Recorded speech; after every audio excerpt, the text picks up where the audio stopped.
அடகில் இருக்கும் தங்க நகைகளை மீட்டு 10 நிமிடங்களில் பிரைம் கோல்ட் ஹப் மூலம் அதிக விலைக்கு விற்க 7997990028 தொடர்பு கொள்ளவும்.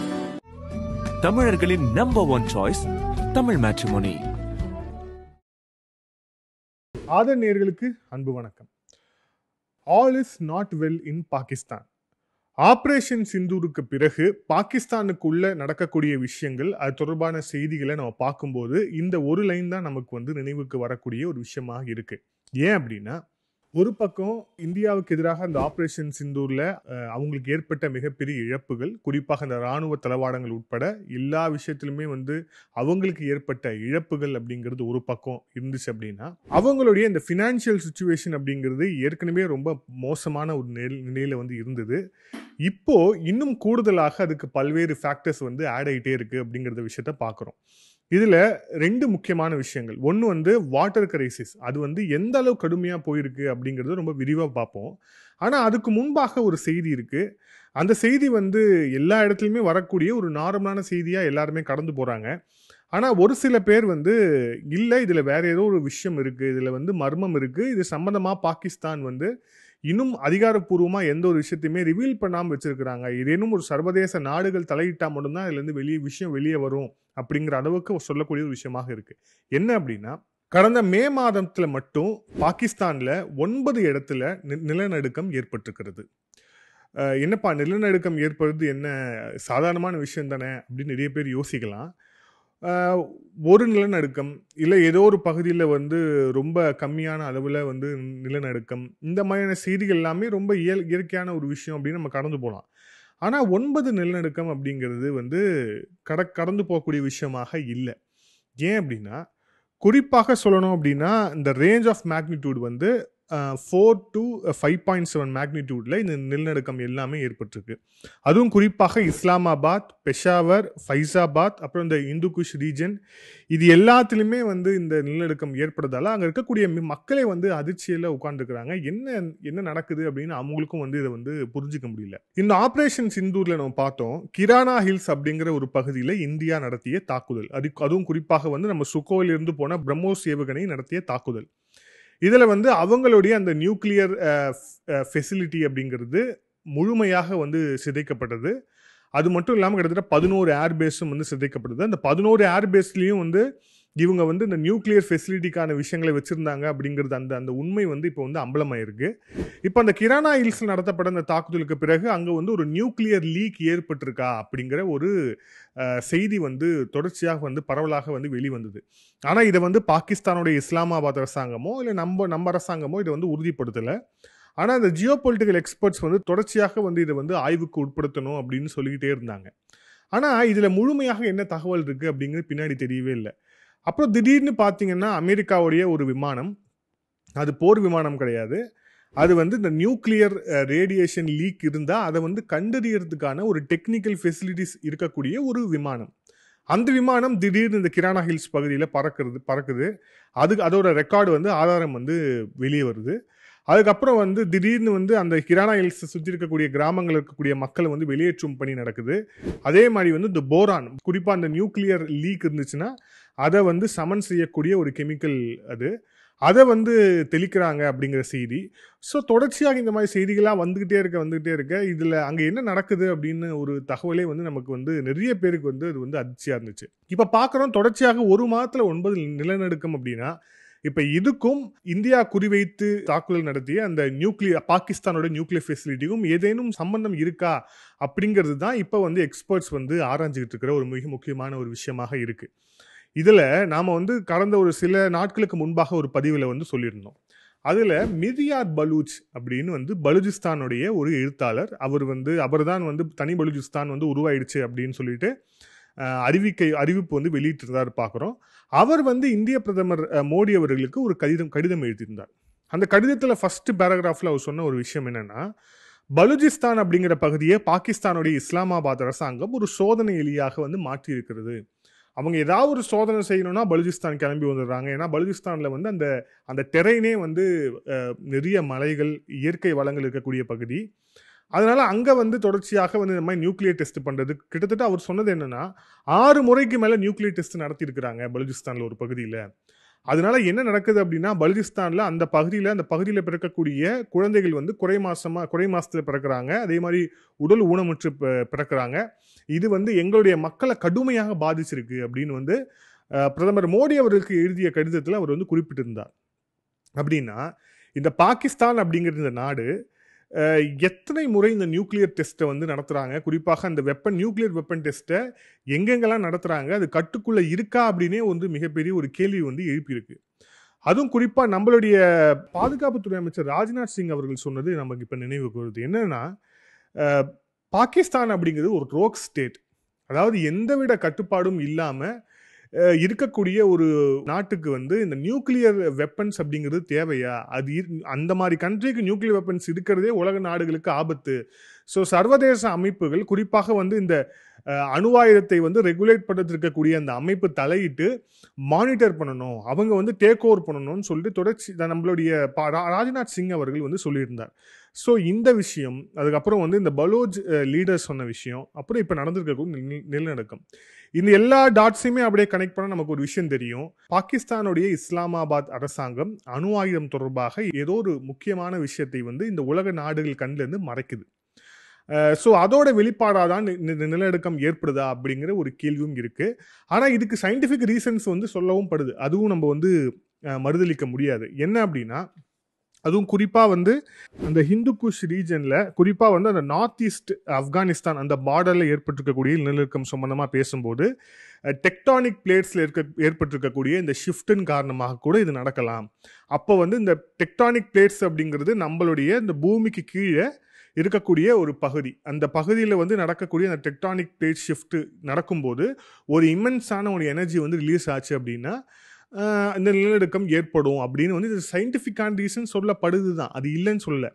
ஆனால் இந்த இம்மென்ஸ் எனர்ஜி ரிலீஸ், அதாவது ஒரு மிகப்பெரிய ஒரு சக்தி வந்து வெளிப்படுது அப்படின்னா அது வெறும் இந்த டெக்டானிக் பிளேட் ஷிஃப்ட்னு மட்டும் சொல்ல முடியாது. ஒரு அணுவாயுதம் தொடர்பான ஏதும் விஷயம் வெடிச்சிருந்தா கூட அந்த மாதிரியான ஒரு இம்மென்ஸ் எனர்ஜி அதுலேருந்து ரிலீஸ் ஆகும் இல்லையா? அதுவும் குறிப்பாக இந்த நியூக்ளியர் அப்படிங்கிறது பெருமளவில் வந்து இப்போ வந்து அண்டர் கிரவுண்ட் டெஸ்ட்டாக தான் வந்து நடக்குது. ஸோ அப்படி இருக்கும்போது அந்த மாதிரி ஏன் நடக்கக்கூடாது அப்படிங்கிற கேள்வியும் வந்து ஆய்வாளர்கள் இப்போ தொடர்ச்சியாக வந்து எழுப்பி வராங்க அப்படிங்கிறத பார்க்குறோம். ஆனால் இந்த விஷயங்கள் தொடர்ச்சியாக நடந்தால் கூட இதை பற்றின உண்மை வந்து மக்களுக்கு தெரியணும் அப்படிங்கிற அந்த ஒரு சின்ன அடிப்படையான அந்த ஒரு இது கூட இல்லாமல் இஸ்லாமாபாத் அரசாங்கம் தொடர்ச்சியாக இதை வந்து மறைக்கும் வேலையில் ஈடுபட்டுட்டு வராங்க. அங்கே இருக்கக்கூடிய இயற்கை ஆர்வலர்கள், குறிப்பாக சர்வதேச அளவில் வந்து இந்த அணு ஆயுதத்துக்கு எதிராக நிறைய அமைப்புகள் வந்து இயங்கிட்டு இருக்கு. அந்த மாதிரி அமைப்புகள் தலையிட்டாதான் பாகிஸ்தானில் என்ன நடக்குது அப்படிங்கிற அந்த விஷயமே வந்து வெளியே வரும். இது வரும். ஆனால் வந்து இதை எவ்வளோ நினைச்சாலும் பாகிஸ்தானோட இஸ்லாமாபாத் அரசால் வந்து மூடி மறைக்க முடியாது. ஏற்கனவே அவங்களுடைய அணு ஆயுதங்கள்லாம் எங்கெங்கே இருக்கு அப்படிங்கிற ஒரு பெரிய லிஸ்டே வந்து வெளியே ஆயாச்சு. அதனால இன்னமும் மறைக்க முடியாது. என்னென்ன செஞ்சுட்டு இருக்காங்க அப்படிங்கிறது மிக விரைவில் வெளியே வரும் அப்படிங்கிறத பார்க்கலாம். ஒன்று. இப்போ ரெண்டாவது பார்த்தீங்க அப்படின்னா, பாகிஸ்தானில் ஏற்பட்டிருக்கக்கூடிய இந்த வாட்டர் கிரைசிஸ் சம்பந்தமாக பாகிஸ்தானுடைய மிக முக்கியமான ஒரு ஆர்டிஸ்ட் வந்து அவங்க வெளியிட்டிருந்த அந்த வீடியோ, அது குறிப்பாக அவங்களுடைய டிக்டாக்ல வந்து பதிவாகி அது மிக வைரலாக போச்சு. கராச்சி இன்டர்நேஷனல் ஏர்போர்ட்ல பாத்ரூம்ல தண்ணி வரலங்க அப்படின்னு சொல்லிட்டு அவங்க வெளியிட்டிருந்த அந்த வீடியோ அப்படிங்கிறது மிக வைரலாக போச்சு அப்படிங்கிறத பார்க்குறோம். இங்கேயும் நம்ம நிறைய பேர் நம்ம செய்தியை எடுத்து போட்டிருந்தாங்க. இப்போ அதுக்கு அடுத்தபடியாக பார்க்குறோம், நேற்று கராச்சியில் இருக்கக்கூடிய பல பகுதிகளில் மக்கள் வந்து வீதியில் இறங்கி தண்ணி இல்லை அப்படிங்கிற ஒரு கோரிக்கையோட வந்து போராட்டம் நடத்துகிற அளவுக்கு போயிருக்கு அப்படிங்கிறத பார்க்குறோம். இது குறிப்பாக லோக்கலில் இருக்கக்கூடிய போல் நியூஸ், அதுக்கப்புறம் ஜிடிவி அப்படிங்கிற அவங்களுடைய இந்த லோக்கல் நியூஸஸில் வந்து பதிவாயிருக்கக்கூடிய ஒரு விஷயம். அங்கே வந்து அவங்க என்ன சொல்கிறாங்க அப்படின்னா வந்து இங்கே வந்து எங்கேயுமே எங்களுக்கு வந்து தண்ணி இல்லை, அதே மாதிரி நாங்கள் தண்ணி வேணும் அப்படின்னா காலை 3 மணிக்கு எந்திரிச்சு கிட்டத்தட்ட பல கிலோமீட்டர் நடந்து போய் தான் தண்ணி எடுத்துகிட்டு வர வேண்டிய சுச்சுவேஷன் இருக்குது அப்படின்னு. இதை நீங்கள் ஏதோ கிராமத்தில் நடக்குதுன்னு நினச்சிக்காதீங்க. இது வந்து கராச்சிங்கிறது பாகிஸ்தானுடைய தலைநகர். அந்த இடத்துல வந்து நீர் தட்டுப்பாடு ஏற்படுது அப்படின்னா இது என்ன காரணம் அப்படின்ட்டு கொஞ்சம் ரீவைண்ட் பண்ணும்போது இந்த செய்தி ஒட்டியே வரக்கூடிய ஒரு விஷயம் என்னன்னா, இந்தியாவுடைய இண்டஸ் வாட்டர் ட்ரீட்டி. இந்த கிளைமேட் சேஞ்சில் வந்து பாதிக்கப்பட்ட நாடுகள் அப்படி எடுத்துக்கிட்டோம்னா அதில் மிக முக்கியமான நாடாக பாகிஸ்தான் இருக்கு. ஏன் அப்படின்னா கடந்த வருடம் 2024 பாகிஸ்தானுடைய ட்ரையஸ்ட் இயர் அப்படின்னு வந்து சொல்லப்படுது. மிகவும் வறண்ட ஒரு ஆண்டு அப்படின்னு வந்து பாகிஸ்தான் அந்த 2024 சொல்றாங்க. அது மட்டும் இல்லாமல் 67% அந்த ரெயின்ஃபால் அப்படிங்கிறது, மழை பொழிவு அப்படிங்கிறது குறைவாக பதிவாகி இருக்கிறது அப்படின்ட்டு வந்து செய்திகள் வந்து சொல்லுது. இதுக்கு அப்படியே 2 வருஷம் முன்னாடி பார்த்தோம்னா 2022ல் மிகப்பெரிய ஒரு ஃப்ளட்டு. அந்த ஃப்ளட்டில் வந்து 1700 பேர் வந்து இறந்துட்டாங்க பாகிஸ்தானில். இப்போ நம்ம ஊர்லேயும் ஃப்ளட் நடக்குது. இப்போ ரொம்ப ரீசெண்டாக பெங்களூரில் நடந்தது, அதுக்கு முன்னாடி டெல்லியில் நடந்தது. நம்ம ஊர்லேயும் ஃப்ளட் நடக்குது. ஆனால் 1700 பேர் வந்து இறந்துருக்குறாங்க அப்படின்னா, அப்போது அந்த பாகிஸ்தானுடைய இந்த அடிப்படை கட்டமைப்பு அப்படிங்கிறது எந்த அளவுக்கு இருக்குது அப்படிங்கிறத நம்ம இதுலேருந்தே வந்து நம்ம வந்து தெரிஞ்சுக்கலாம். ஸோ ஒரு மிகப்பெரிய ஒரு கிரைசிஸை நோக்கி பாகிஸ்தான், குறிப்பாக இந்த வாட்டர் கிரைசிஸை நோக்கி நகர்ந்துட்டு இருக்கிறாங்க அப்படிங்கிறத பார்க்குறோம். இதுக்கு நடுவில் பாகிஸ்தானுடைய ஆர்மி ஜெனரல் அவர் சொல்லும்போது என்ன சொல்லியிருக்காரு, stopping the water is act of war அப்படின்னு வந்து சொல்லியிருக்காரு. அதாவது நீரை வந்து நிறுத்துறேன் அப்படின்னு வந்து சொல்லியிருக்கிறது இந்தியா சொல்லியிருக்கு இல்லையா, இது வந்து ஒரு ஆக்ட் ஆஃப் வார் தான் எங்களை பொறுத்த வரையில். நாங்கள் அதை நோக்கி கடுமையாக நடவடிக்கை எடுப்போம். குறிப்பாக வந்து ஜெய்சங்கர் அவர்கள் வந்து இண்டஸ் வாட்டர் ட்ரீட்டி எல்லாம் வந்து அதெல்லாம் நாங்கள் ஃபாலோ பண்ண முடியாது, நாங்கள் நிறுத்தி வச்சுக்கிறோம், தண்ணீர் திறந்து விடுவதற்கான எந்த வாய்ப்பும் வந்து இல்லை அப்படின்னு வந்து ஜெய்சங்கர் சொன்னதுக்கு எதிர்வினையாக இந்த பாகிஸ்தானுடைய ஆர்மி ஜெனரல் வந்து சொல்லியிருக்காரு அப்படிங்கிறத பார்க்குறோம். இவங்க நம்ம கிட்ட தண்ணீர் கேட்குறாங்க, இந்த விஷயங்களை வந்து திருப்பி திருப்பி ரீஇன்சர் பண்ண சொல்கிறாங்க. ஏன் இங்கே உள்ள இருக்கக்கூடிய அரசியல்வாதிகளே நிறைய பேர் தண்ணி திறந்து விடணும்லாம் சொல்கிறாங்க. இது எல்லாமே சொல்கிறாங்களே தவிர அந்த பாகிஸ்தானுடைய அந்த தீவிரவாத நடவடிக்கை அப்படிங்கிறது எங்கேயாவது நிற்குதா அப்படின்னா அதுக்கு மட்டும் வந்து எந்த இடத்துலையுமே வந்து நிற்க மாட்டேங்குது. நம்ம கடந்த பதிவிலேயே சொல்லியிருந்தோம், பாகிஸ்தானுடைய அந்த பஞ்சாப் மாகாணத்துடைய சட்டசபையுடைய சபாநாயகராக இருக்கக்கூடிய ஒருவர், அவர் கலந்து கொண்ட நிகழ்ச்சியில் லெஃப்ட் சைட்லையும் ரைட் சைட்லையும் வந்து தீவிரவாதிகளோட வந்து உட்கார்றாரு, பேசுறாரு. குறிப்பாக இந்தியாவுக்கு எதிராக வந்து பேசுறாங்க அப்படின்ட்டு வந்து பார்க்குறோம். அதுவும் வந்து அந்த அந்த அந்த ப்ரோக்ராமோட தலைப்பே வந்து இந்தியாவை வேறு இருக்க வேண்டும்னு. ஸோ அந்த மாதிரி ஒரு அப்படி இருக்கக்கூடிய ஒரு நாடு, அந்த குறிப்பாக தீவிரவாதிகளை எந்த இடத்தும் நம்ம விட்டு கொடுத்துடவே கூடாது அப்படின்னு இருக்கக்கூடிய நாடு இப்போ வந்து தண்ணீரை வந்து கொடுங்க, அதுக்கப்புறம் பேச்சுவார்த்தை நடத்துங்க அப்படின்னா இதை எப்படி இந்தியா வந்து கன்சிடர் பண்ணும் அப்படிங்கிற அந்த ஒரு அடிப்படை விஷயம் கூட இஸ்லாமாபாத் அரசாங்கத்துக்கு தெரியாமல் இருக்கு. இதில் இன்னொரு விஷயம் என்னன்னா, மிக குறிப்பாக இந்த பெஹல்காம் தாக்குதலுடைய மூளையாக இருந்த லஷ்கர்-இ தொய்பாவுடைய முக்கியமான சீஃப் கமாண்டர் சைஃபுல்லா கசூரி, இந்த பயங்கரவாதி தான் பெஹல்காம் தாக்குதலுக்கு மூளையாக இருந்த பயங்கரவாதி. இந்த பயங்கரவாதி இப்போ வந்து அந்த பாகிஸ்தானுடைய மிக முக்கியமான இடங்கள் இருக்கக்கூடிய அந்த ஃபங்க்ஷன்ஸ் எல்லாமே அட்டன் பண்ணும்போது என்ன இதுனா வந்து அங்கே இருக்கக்கூடிய அந்த சுற்றி இருக்கவங்கலாம் ரோஜா பூ அந்த இதழ்கள் அப்படியே போட்டு வந்து அவர் வந்து பெரிய அளவுக்கு வந்து வரவேற்கிறாங்க அப்படிங்கிறத பார்க்குறோம். ஸோ அப்போ அங்கே இருக்கக்கூடிய இந்த நபர்கள், அந்த அரசாங்கம் பெஹல்காம் தாக்குதல் நடத்திய அந்த தீவிரவாத தாக்குதலுக்கு மூளையாக இருந்த ஒரு நபரை எப்படி நடத்துறாங்க அப்படிங்கிறதுல இருந்தே இந்தியாவுக்கு எதிராக அவங்களுடைய வன்மம் அப்படிங்கிறது மிக தெளிவாக தெரியுது. இந்த மாதிரி ஒரு நாட்டோட இந்த நீரை வந்து தடுக்கிறத வந்து நியாயம் இல்லைன்னு வந்து சொல்லக்கூடியவங்கள நம்ம என்ன சொல்றது அப்படின்னு வந்து தெரியல. இப்போ இன்னொன்று பாருங்க, இதே பெஹல்காம் தாக்குதலுக்கு மூளையாக இருந்த இதே சைஃபுல்லா கசூரி, அந்த நபர் தொடர்பாக ஒரு உளவு தகவல் இப்போ வந்து வெளியே இருக்கு. குறிப்பாக உளவுத்துறை வெளியிட்டிருக்கிறாங்க. அந்த தகவல் என்ன அப்படின்னா, பங்களாதேஷில் இப்போ வந்து ஒரு கிரைசிஸ் வந்து போயிட்டு இருக்கு. அங்கே இருக்கக்கூடிய உள்ளூரில் ஜமாத்தி இஸ்லாம் போன்ற அந்த ரேடிக்கல்ஸ் வந்து எலெக்ஷனில் வந்து பார்ட்டிசிபேட் பண்ணுற அளவுக்கு உள்ளே வந்துட்டு இருக்கிறாங்க. தேர்தல் அப்படிங்கிறது எப்படிலாம் தள்ளி வைக்கலாம் அப்படின்னு வந்து அங்கே இருக்கக்கூடிய அந்த வாடகை ப்ரொஃபஸர், அமெரிக்கா வந்து அமர்த்தி இருக்கக்கூடிய அந்த வாடகை ப்ரொஃபஸர் யூஎஸ் யோசிச்சுக்கிட்டே இருக்கிறாரு. இந்த நிலையில் இந்த சைஃபுல்லா கசூரி வந்து இப்போ எப்படி இந்தியாவில் வந்து தாக்குதல் நடத்த லஷ்கர்-இ தொய்பா அப்படிங்கிற அந்த பேர் இல்லாமல் ரெசிஸ்டன்ட் ஃப்ரண்ட் அப்படின்னு ஒரு இயக்கத்தை வந்து ஃப்ளோட் பண்ணணும், அதே மாதிரி வேற ஒரு இயக்கத்தை வந்து ஃப்ளோட் பண்ணி பங்களாதேஷ்லேருந்து இயங்கலாம் அப்படிங்கிற திட்டமிட்டு இருக்கிறதாக இப்போ வந்து தகவல் வந்திருக்கு.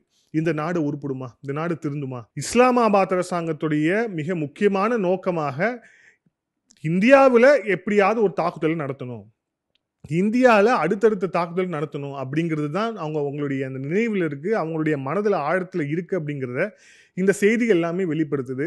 இந்த இந்த நாடோட எப்படி போய் நம்ம வந்து பேச்சுவார்த்தை நடத்த முடியும் அப்படிங்கிற ஒரு கேள்வியும் இருக்குது. இப்போ அடுத்து பாருங்க, இந்தியா இப்போ அஃபிஷியலாக ஒரு ஸ்டாண்ட் எடுத்திருக்கிறாங்க. என்ன அப்படின்னா, வங்கதேசத்தில் விரைவில் நீங்கள் வந்து தேர்தலை வந்து நடத்தணும் அப்படின்னு அங்கே இருக்கக்கூடிய அந்த இன்ட்ரிம் கவர்மெண்ட்டுக்கு வந்து சொல்லியிருக்கிறாங்க.